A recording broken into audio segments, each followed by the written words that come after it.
At Capella University, you can learn at your own pace with our FlexPath learning format. Take 1 or 2 courses at a time and complete as many as you can in a 12-week billing session. With FlexPath, you can even finish the bachelor's degree you started in 22 months for $20,000. A different future is closer than you think with Capella University. Learn more at capella.edu. Fastest 25% of students. Cost varies by pace, transfer credits, and other factors. Fees apply.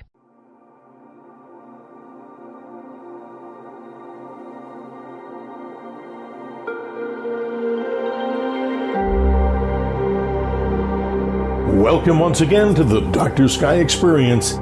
Here with me, Dr. Sky, on Talk Radio 77 WABC. We like to call it, and many others agree, the crown jewel of radio, the iconic WABC, aiming out of New York City, the nation, the world, and I'm sure the cosmos.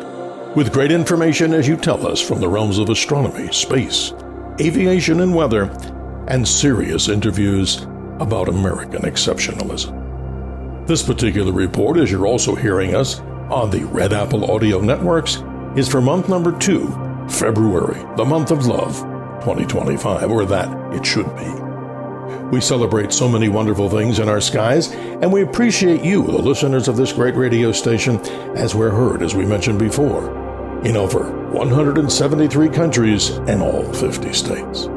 Let's begin with Earth's nearest neighbor, the moon, and give you a look-see on what you can expect with that amazing object we call the moon. As the month opens up, right after Chinese New Year and the beginning of a brand new lunation, this, according to the astronomical world, is lunation 1263. We find ourselves looking at a waxing moon in the sky, and that can be seen as we begin and open up February, look low into the southwestern part of the sky after sunset for that amazing sight, the thinnest of slivers of moonlight.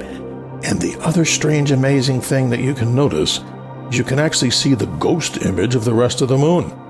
A long time ago, great astronomers and philosophers had a hard time figuring out what was that eerie glow that was just to the left of that brightening crescent moon. Well, we know even Leonardo da Vinci, the great artist, the great scientist, he proclaimed proudly and was right that it's called Earthshine. And the reason it's called that is the phase that you see of the moon, that thin sliver of light, if you were, of course, looking into the lunar sky, the Earth would have the opposite phase of what you see in our Earth skies with the moon right now. So simply, the Earth would be a rather large gibbous object, thus shining all of its light onto the moon and answering the question of what the heck is that ghost-like image. Now you know it's called Earthshine. The moon then moves on to its first quarter phase on the 5th of February, and then magically the moon continues. It's called gibbous between first quarter and the full moon, and then as it wanes, from full moon to last quarter, a waning gibbous moon. But we'll have something interesting to say about what you can see with the moon on the evening, if you have clear skies, of February the 5th into the early morning hours of the 6th. Then, as mentioned before, last quarter on the 20th, and the moon continues to be a very thin sliver of moonlight, illuminated on the left side just before the sunrise time. And once again, you can experience that strange ghostly glow, this time to the right of the illuminated thin crescent, once again, Earthshine. Also, some amazing things in our February skies to talk about. And let's talk about planets. It comes from the Greek word planeteos, and that, of course, when translated, means wandering stars. And there's so many of the planets to see. And you've heard in legacy media, though maybe not totally correct, that there's this magnificent parade of planets that you can see in our skies. So let's begin with what we might call a mini parade of planets, where you're looking to get accurate information here on the Dr. Sky Experience, here on Talk Radio 77 WABC. So as February opens up, the most magnificent of all the planets as far as brilliance is that of Venus, the goddess of love and beauty, as we talk about, and I hope you've been experiencing this. Tell friends and neighbors, and particularly school children, the magic of this planet. It's now moving closer to the Earth, and as mentioned before, the closest that any planet gets to the Earth is the planet Venus. It can come within some 25 million miles. That sounds far. But even Mars, which is sometimes mistaken as the closest planetary object, other than the moon to us, which is not a full planet, but a satellite, Mars doesn't get anywhere near as close as Venus will. So pay attention as we move on to about the 14th of the month of February. Yes, Valentine's Day. What an appropriate day to talk about the goddess of love and beauty herself, because guess what? On the 14th, Valentine's Day, Venus will shine at its greatest brilliancy that it can in the evening sky. I've mentioned this in other programs that I've done over the years, that in a very dark location with snow all around me, I had Venus when it was at its greatest brilliancy. My back to Venus, I could actually see my shadow cast on that untrodden snow in a beautiful field. Yes, Venus can get that bright at times. If you look at Venus in a telescope at that point in time, by the 14th, it'll start to appear as a very fat crescent, like that of the moon. And remember, the inferior planets, meaning Venus and Mercury, they exhibit phases like our moon does, as opposed to seeing the planets that are beyond us, like that of Mars, Jupiter, Saturn, Uranus, and Neptune, way out in the cold, dark regions of the solar system. Pay attention on the evening of the 3rd, because you'll also have an opportunity to see the moon passing very close to Venus. That makes a beautiful conjunction in the sky. Though you cannot see it with the naked eye, Venus will pass 4 degrees north of Neptune on the evening hours of the 3rd. But it gets better. On the evening of February the 6th, we find that the moon passes some 5 degrees north of Jupiter, and yes, that's the object that's nearly overhead when the sun sets as we continue with our planetary parade. And then if you continue along that zodiac path we call the ecliptic, you'll come across Mars, the red god of war. Have you noticed that Mars is still moving in the nighttime sky in the star fields to the west? Mars retrogrades, meaning that it's moving to the west in the sky when normal planets move to the east, because the Earth is overtaking the planet Mars, like you were looking at a horse race and you were the inside horse and looking at the one to the right of you. As you catch up to the horse, you're now equal to it, and as you move past it, the horse seemingly seems to be going backwards or away from you. Mars will continue to retrograde, and that is move to the west until around the 24th of this month of February. Amazing things to see in our skies, but let's go back to something I think is really an unusual treat. And remember, last month in January, we talked about a rare occultation when the planet Mars was eclipsed by the beautiful full moon, the full wolf moon, on the 13th of January. Well, get out those binoculars and maybe telescopes if you have them.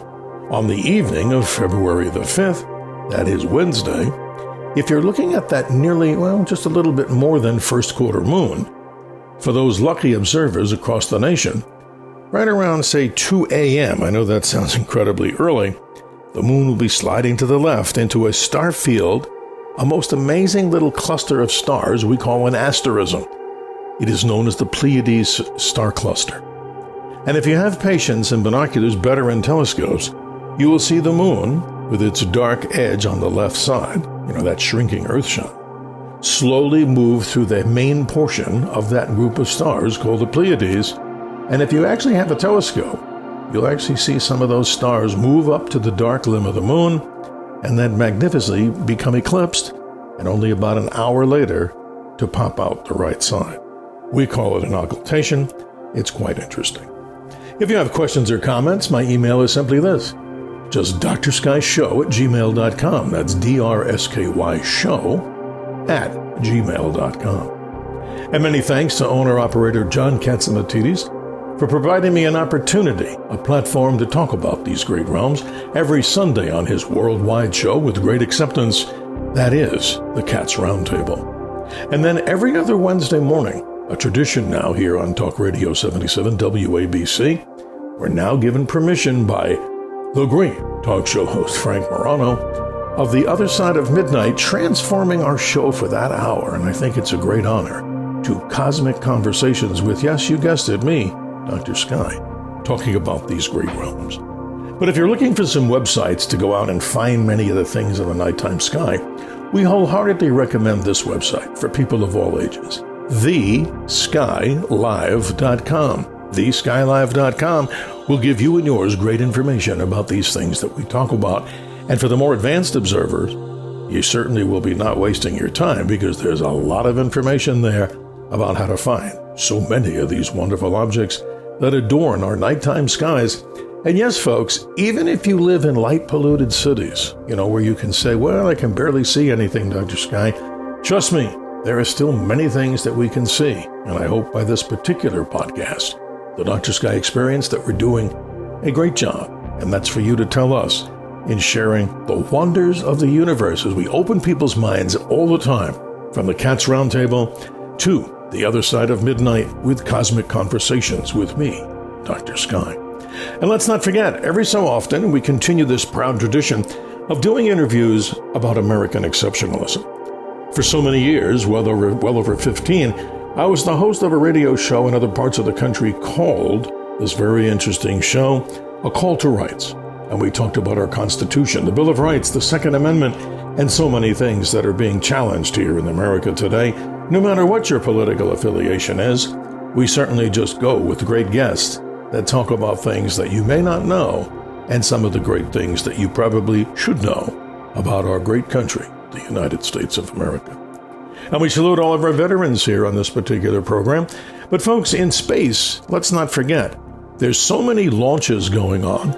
And if you're ever curious about what satellites to see in the nighttime sky, look no further than this website, heavens-above.com, heavens-above.com. And you can just plug in your city. And believe me, folks, I've been given so many, approval emails that say, hey, Dr. Sky, thanks for sharing that with us. You can actually watch and know the times of objects in the sky like the space station, the ISS, the Chinese space station Tiangong, and so many other amazing things in the sky. And to keep up with what's going in the world of space weather, look no further than spaceweather.com. And if you'd like to learn a little bit about me, that is Dr. Sky, go to our classic page website, just drsky.com. Until next time that we talk, hoping that you have clear skies and wishing you the best for health and happiness in this new year, 2025, that's moving rapidly through time and space. I always remind you to always keep your eyes to the skies, as I'm your humble navigator on the highway to the heavens. And at this point, we're fortunate that there's no tolls on that great highway. Clear skies.